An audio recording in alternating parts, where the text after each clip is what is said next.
Bro அக்காவை கூட்டிட்டு R15 வண்டியில ஒரு ரவுண்டு போங்க ப்ரோ. போயிடுவோம். சரி நம்ம கொஞ்சம் மாசா ஓட்டாம கொஞ்சம் கிளாஸா ஓட்டுவோம். வாங்க போலாம். நம்ம டிரைவை பார்த்தது இல்லையே, இப்போ பாருங்க.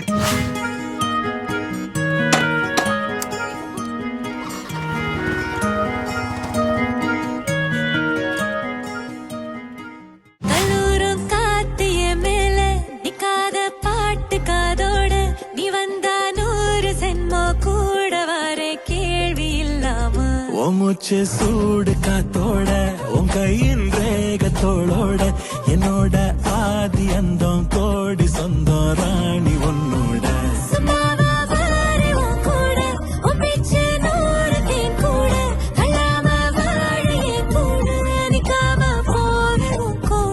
நீ காட்டு நேசம் கொல்லாம நெஞ்சோட யாரும் இல்லாம நீ மட்டும் ஆட்சி செஞ்சாயே. நெக்ஸ்ட் என்ன பண்ணலாம் சொல்லிட்டு கமெண்ட்லாம் சொல்லுங்க. அடுத்த வீடியோல பார்ப்போம். பை.